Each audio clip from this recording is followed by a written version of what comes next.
Yo soy tú mismo. Escuela de Sabiduría de la No Dualidad. Grupos de estudio y prácticas de las enseñanzas. Info hola@yosoytumismo.com.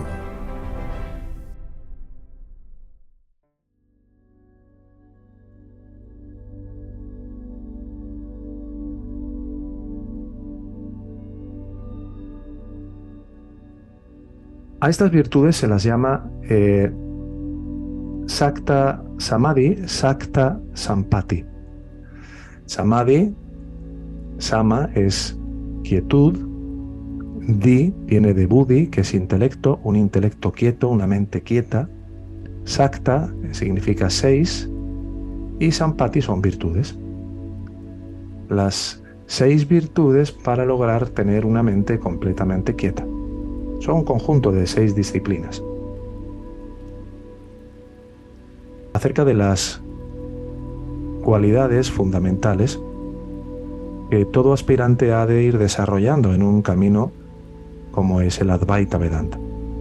Estamos hablando de Sama, de Dhamma, de Uparama, Titiksha, Sraddha y Samadhana. Y vais a ver que siempre estoy ofreciéndoos el significado para que no nos dejemos boicotear por este ego cuando sale alguna palabra que desconozco, para que no nos genere ninguna inseguridad, ¿vale? Entonces, Sama es el dominio de la mente, Dhamma es el dominio de los sentidos, Uparama o Uparati, veréis que luego os explicaré con un poco más de detalle, tiene que ver con eso que se manifiesta en uno tras llegarse a un cierto dominio en ese control de los sentidos y de la mente. Titiksha, que es la tolerancia, la ecuanimidad, la capacidad de permanecer impertérrito, ni frío ni calor, con independencia de lo que ocurre en nuestra vida. Creo que el mayor anhelo, ¿no? O uno de los mayores anhelos que podemos tener es que si viene alguna situación dura o difícil en nuestra vida, nos pille equilibrados, centrados, sin perder el foco, sin caer en depresiones ni en tristezas, y tampoco con lo contrario, ¿no? Cuando vengan situaciones de la vida que pudiéramos considerar positivas, no euforizarnos y perder el control y hacer depender nuestra felicidad de que ocurran cosas o lleguen personas, etc. Sraddha, que tiene que ver con la fe, no con una creencia ciega, sino con una fe que está bien cimentada y bien fundamentada en ese contacto directo, empírico, vivencial con lo que es tu verdadero ser, tu verdadera naturaleza. Y Samadhana, que tiene que ver con un paso más allá, como veremos después. Prefiero dejarlo para el final, y así tenemos una sorpresita, ¿vale? Estos son los puntos que vamos a ver a continuación y de los cuales os voy a ir explicando, porque son bases fundamentales de estas enseñanzas que conviene que tengamos bien claras y bien asentadas en nuestro propio conocimiento. Y estas 6 disciplinas de la mente e intelecto, porque es en donde la luz de la conciencia ha de penetrar y ha de ir permeando, porque es el ámbito en el cual radica la identificación matriz de este ego. Este ego se vive como yo soy esta persona de cuerpo y mente llamada o llamado Pepe, Paco, Luisa, Carmen, como sea. Y eso hace que este ego tenga un comando de operaciones, tenga como un coronel o un general, que es lo que solemos decir que es la mente. La mente es este general. Entonces, en la medida que logramos poner a este general al servicio de la causa, todo fluye de una manera absolutamente diferente.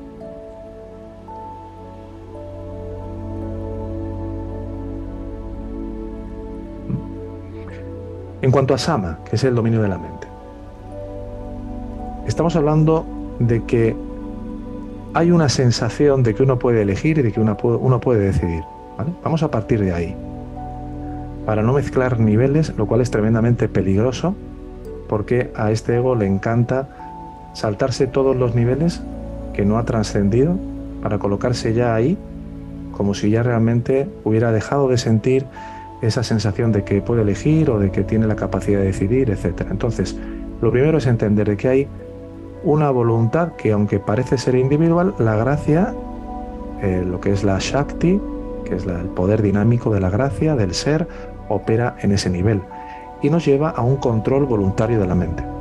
Digamos que la mente es un flujo constante de pensamientos y constantemente nos está llevando a la carrera de aquí para allá, a llevar la atención de un lado a otro, de un objeto a otro. Entonces, esa capacidad para ir centrando y reduciendo la vertiginosa velocidad con la que la atención se dispara como un caballo desbocado de un pensamiento a otro, tiene que ver con este sama, que es el control voluntario de nuestra mente.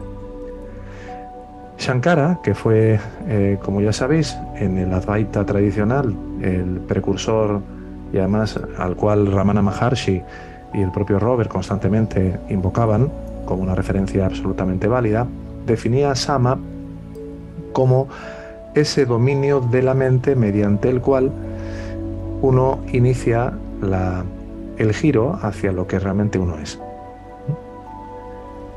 La mente está acostumbrada a estar extrovertida, a la más mínima provocación se desboca y se deja llevar por esos automatismos que están muy grabados, y una mente que está vagando desenfrenadamente es el mayor peligro para cualquiera que incurra en un camino como este.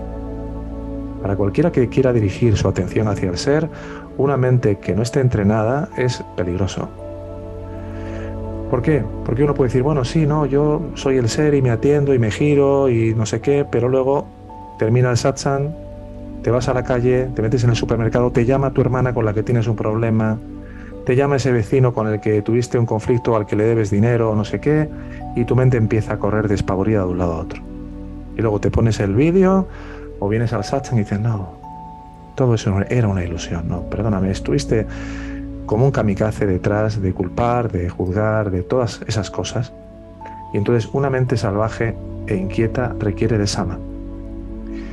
Si viveka, como os decía antes, es la diferenciación entre lo permanente y lo que es impermanente, y vairagya es la desinclinación por los goces mundanos impermanentes, entonces sama es el control voluntario de la mente cada vez que se vuelve extrovertida, debido a los fuertes apegos y a los hábitos tremendamente arraigados para buscar esos placeres mundanos que son todos impermanentes. Así que dominar nuestra mente, hermanos, y reducir la extroversión ayuda al aspirante a volverse hacia su interior y poder llegar a deslizarse sin esfuerzo hacia los reinos superiores. Cuando digo reinos superiores me refiero a que hay una serie de progresión en los ámbitos de la percepción, porque siempre la corrección de la percepción es de abajo hacia arriba.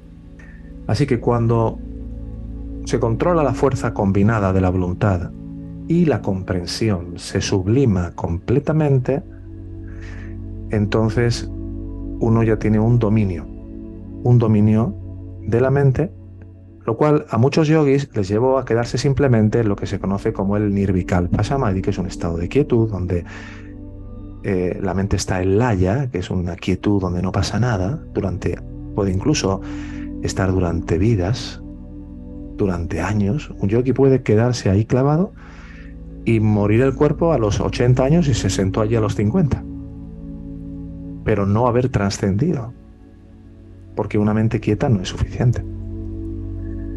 La fijación de la atención tiene que ir hacia la fuente de la mente, pero no queramos empezar la casa por el tejado completamente, lo que no quiere decir que no tratemos de atendernos a nosotros mismos más allá de la mente siempre que queramos.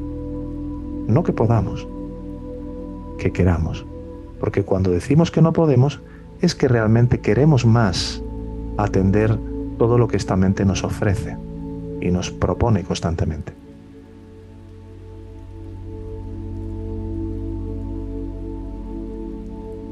Vamos a hablar de Dhamma ahora. Dhamma es el dominio de los sentidos. Y es muchas veces por donde hay que empezar.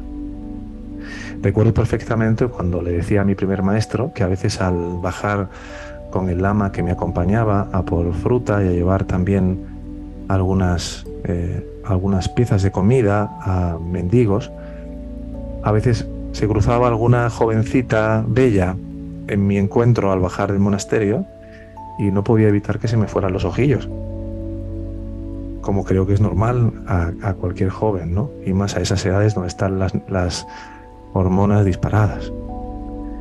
Y me decía, cuando le preguntaba, ¿y qué hago? Me decía, baja tu vista a tierra, baja tu vista a tierra, mira a tierra. Yo no entendía bien. Incluso luego con los años, cuando estudié un poco de otras cosas, llegué a concluir erróneamente que era una forma de negación. Pero fijaros, Dhamma es el control voluntario de los sentidos. La mente está adicta a los placeres de los sentidos y no los va a abandonar fácilmente. ¿Qué se sugiere, por ejemplo, a un alcohólico cuando llega al Anon, Alcohólicos Anónimos, por ejemplo? O alguien que tiene algún problema con drogas. ¿Qué es lo que normalmente se le determina casi de entrada? Que esté aislado de todo eso. Que se aleje de toda fuente de atracción de la activación de esas vasanas. Entonces, Dhamma implica que hay una tendencia muy persistente a continuar rumiando los placeres que se experimentaron tanto en el pasado de esta vida como en vidas anteriores. Además, planificando nuevas formas de poder acceder de nuevo a esas satisfacciones en cuanto sea posible. Entonces, como ya sabéis, el poder de las vasanas, que son las tendencias, las inclinaciones a experimentar, a buscar la felicidad, que en realidad es el placer, porque esta mente no sabe buscar más que un placer que reviste de felicidad para que parezca, ¿no? Y no nos creamos que vamos a obtener felicidad de ahí, pues el poder de estas vasanas, acumuladas a través de muchos nacimientos, hacen que uno se sienta incapaz de poder controlar fácilmente la mente. Sin embargo, aún se puede empezar, como os decía, por controlar los órganos sensoriales, no como un acto represivo, sino como un movimiento inteligente desde el discernimiento, sabiendo cómo en la medida de que yo me aproximo, me acerco a determinadas cosas, termino viéndome arrebatado por ellas y finalmente se pone en marcha toda la maquinaria, toda la lavadora de la mente para terminar trayendo el sufrimiento que viene siempre a la postre, que es lo que normalmente este ego no te deja que veas, es como si anulara el recuerdo de las consecuencias derivadas de dejarte llevar por todo eso, que en última instancia activa todos los pensamientos de sufrimiento, de escasez, de miedo, de vacío, etc. Entonces los órganos de los sentidos son las puertas de entrada a la mente que generalmente desencadenan la mayoría de nuestras actividades mentales.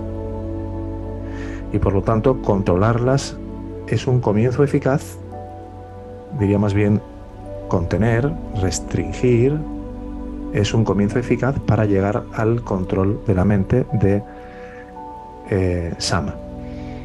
Además es más fácil comenzar con el manejo, ¿no? Y la superación de los órganos de los sentidos sin convertirnos en represores propios, entender que esto no es una cosa de ahora ya no voy a mirar a ningún lado ni voy a oler nada, no. En la medida que yo me doy cuenta de que hay cosas que me subyugan, que me hacen esclavo, me tengo que preguntar, ¿quiero ser un esclavo de mis propias inclinaciones o quiero llegar a un dominio de mí mismo? A tener un verdadero estado donde no sea tan dependiente de cualquier movimiento de esta mente, de cualquier inclinación para ir de un lado a otro. Os voy a poner un ejemplo, además de la vida cotidiana, para explicar Sama y Dhamma a través de una hermana de la escuela que nos dijo que vio a su hijo delante de la televisión viendo una película que tenía contenidos así como de miedo, de terror y demás, ¿no? Y bueno, como hacen muchas madres, en cuanto vio al crío viendo la película con ese tipo de imágenes, automáticamente le dijo, no veas esa película, no es para ti, hay mucha violencia, hijo. Y el niño le dijo a la madre, mamá, que ya sé que es de mentira, ¿no? Que ya sé que no es de verdad, que ese Drácula que no es verdad, que sé que la sangre es ketchup, ¿no? Esas cosas, ¿no? Que no me afecta, mamá. Pero la madre se quedó mirándolo y vio cómo su hijo empezaba a sudar. Y vio cómo su hijo tenía los puños cerrados. Y cómo el niño estaba al borde del asiento, a punto casi como de caerse. Entonces esta madre tomó una decisión rápida y fulminante, que fue ir, apagar el televisor y decirle a su hijo: se acabó, pareces aterrorizado, vete a la cama. Esto nos hace ver de que si el niño, o tú o yo, no nos hubiéramos visto afectados por el programa de televisión, incluso estando delante de él, habría sido una situación clásica de Sama. Pero como la mente se vio afectada, hubo que distanciar a ese niño de la fuente de esa perturbación, lo cual constituye la práctica de Dhamma. Por lo tanto, Dhamma puede ser un freno de emergencia que nos salve de una caída inminente, pero uno tiene que hacer su viveka y su vairagya, su discernimiento, y tiene que practicar su desapasionamiento lo suficientemente fuertes y gradualmente como para que Dhamma se convierta en algo natural.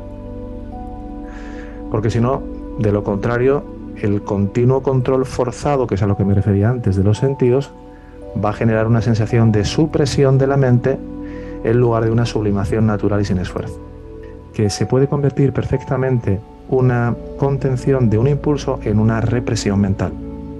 Y cuando hay represión mental, la mente siempre va a responder a la contra, generando una mayor fuerza de la adicción a agarrarse precisamente a todo eso de lo cual uno se estaba tratando de alejar.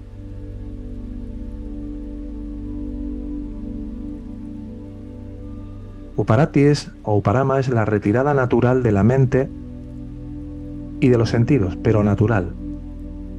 ¿Qué quiere decir natural?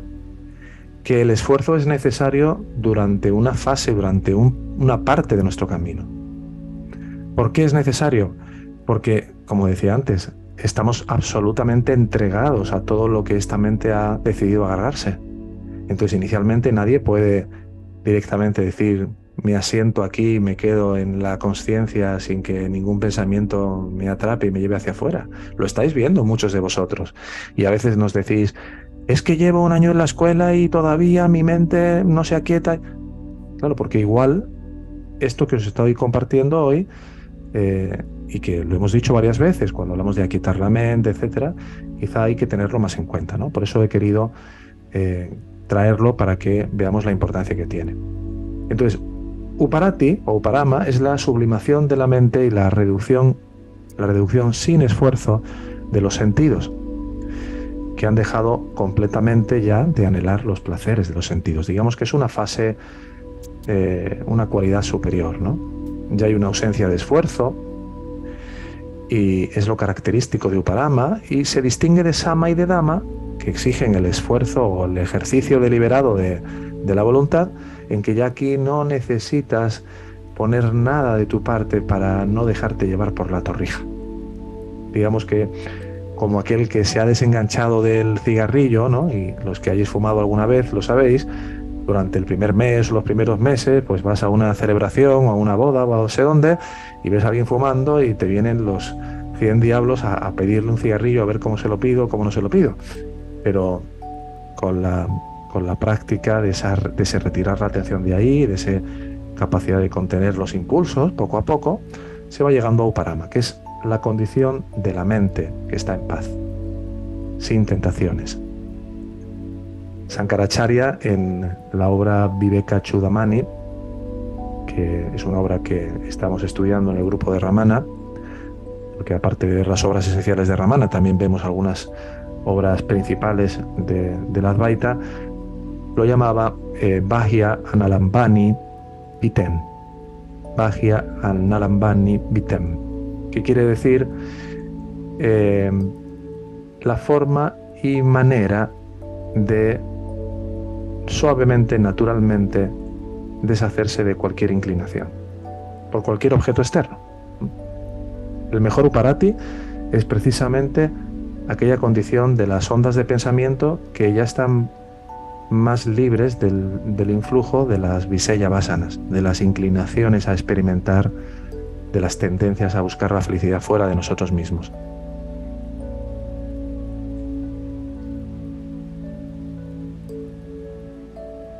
Titiksha es la tolerancia.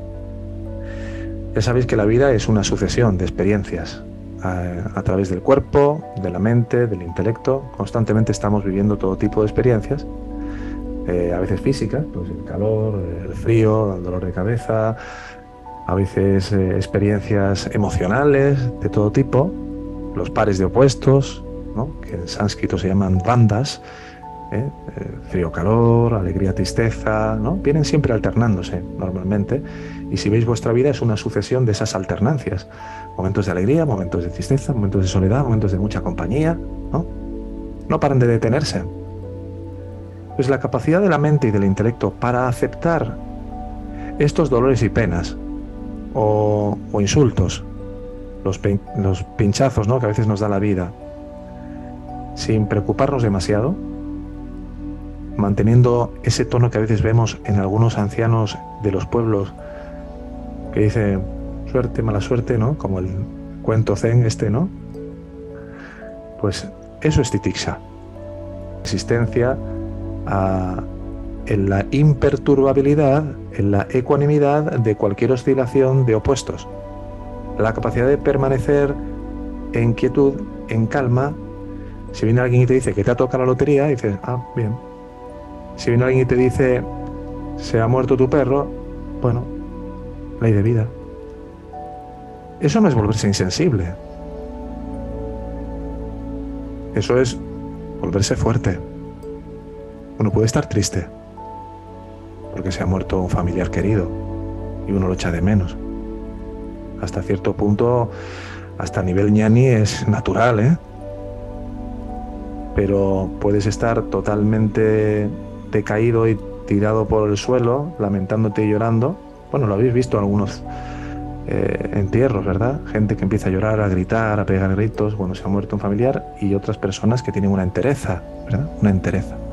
Una mente que no se deja dominar tan fácilmente por el placer, por la alabanza, por la alegría, por el insulto, ¿no? Porque uno ha aprendido a adquirir una ecuanimidad, tanto en lo bueno como en lo malo.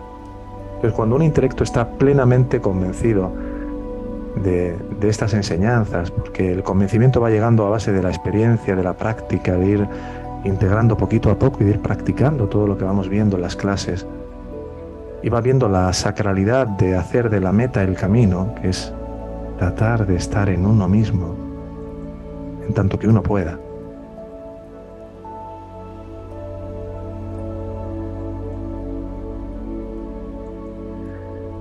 Luego tenemos Sraddha. Sraddha es la fe, pero no la fe entendida tal y como a lo mejor, algunos a lo mejor por la tradición judío-cristiana podéis haber llegado a entender que es la fe, sino entendiendo la fe en el camino espiritual como un convencimiento que te va alcanzando en la medida que tú te permites, por haber reconocido la verdad de estas enseñanzas y sentir un pálpito en tu corazón, que ya sabes cómo es ese pálpito cuando lo reconoces, cuando sabes que algo es verdadero. ¿Qué os preguntamos siempre cuando habéis tenido la entrevista con nosotros al llegar a la escuela? Hay 2 requisitos para poder acceder a esta escuela. Y uno de ellos, ¿sabéis qué es? He sentido en mi corazón que esto va de verdad. Cuando he escuchado estos vídeos, algo me ha dicho es por aquí. Cuando sientes ese pálpito en tu corazón, esto tiene que ver con la fe. Y empieza como una pequeña semillita. Van a haber un montón de cosas que van a venir a distraerte, por todas partes. Cuenta con ello, porque esto es una amenaza enorme para este ego. Pero a la medida que vas permitiéndote confiar, viendo y comprobando cómo así va a suceder, en la medida que tengas la paciencia suficiente, de que no hay nada que temer, de que no tienes que someterte ni creer en nada, sino que tienes que ir verificando por ti mismo y aclarando todas las dudas que necesites Estamos aquí para eso, hasta la extenuación, porque no tenemos nada más importante que estar al servicio del amor por esta enseñanza en la dirección hacia donde apunta. Así que Esrada o fe, bueno, a menudo se confunde con lo de la creencia ciega, ¿no? Pero son polos opuestos. La creencia ciega no está sujeta a verificación, mientras que la fe sí. La fe sí. Ahora, muchas veces, ¿qué es lo que pasa? Que hermanos que llevan mucho tiempo en la escuela y no practican, y no le dedican tiempo a la autoinvestigación, a la autoindagación, aunque sea unos minutos por la mañana, un poquito de tal, no tratan de aquietar su mente cuando está cargada de pensamientos, no hacen la práctica de la semana casi nunca, pues no van a haber cambios. Es que es normal. Y os digo algo, ¿eh?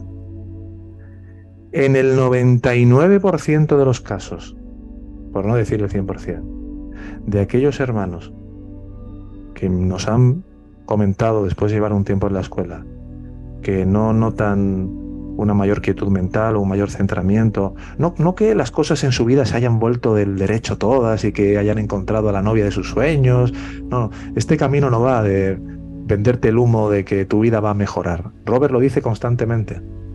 Lo que va a mejorar es tu capacidad de vivir, cómo vas a vivir las cosas, un cambio de percepción en cuanto a cómo te van a afectar las cosas, en cuanto a la fortaleza interior, mental que vas a tener a la hora de vivir cualquier situación. Entonces el 99% de los hermanos que llevaban tiempo y les hemos preguntado, a ver, sinceramente, con la mano en el corazón, ¿has hecho las prácticas más o menos con cierta frecuencia? No todas, sin faltar ninguna, no, a lo mejor, pero cierta regularidad.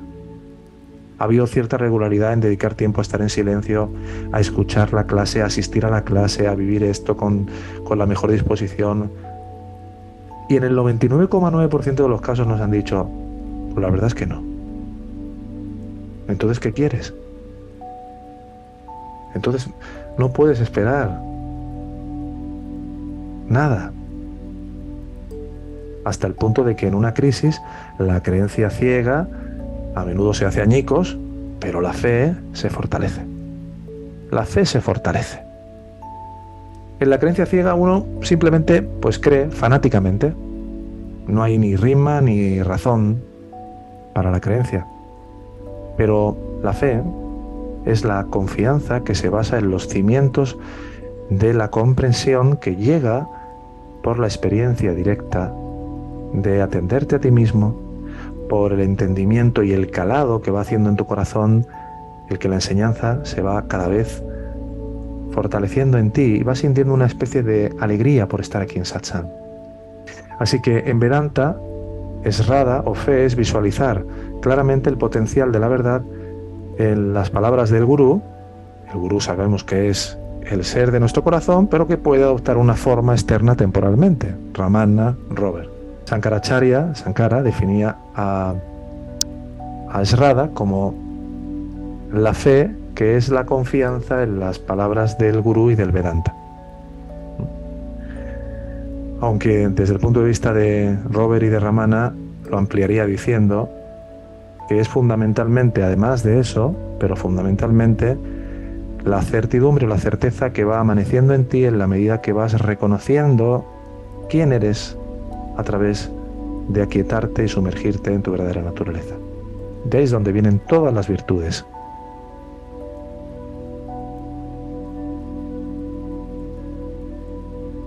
Samadhana, que os decía como sorpresa, Samadhana es la unidireccionalidad o la concentración de la mente, el focalizar la mente hacia eso que es superior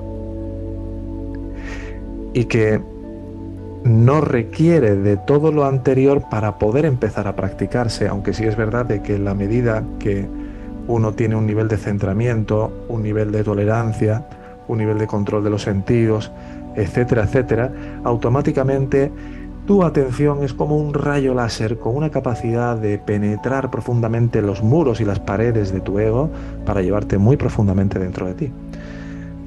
Es decir, La mente que ya no está disipada en lo que es el mundo de los objetos, debido a la práctica diligente de Sama, el control de la mente, que diligentemente también ha ido retrayendo la atención de la tendencia a estar agarrándonos por los placeres de los sentidos, ¿no? A través de la vista, del olfato, etcétera, que ha logrado un cierto grado de retraimiento natural mediante Upadama, pues llega a estar vitalizada por Esrada, por la fe, para ir con una fuerza y una potencia como un rayo láser hacia eso que realmente somos, ¿no?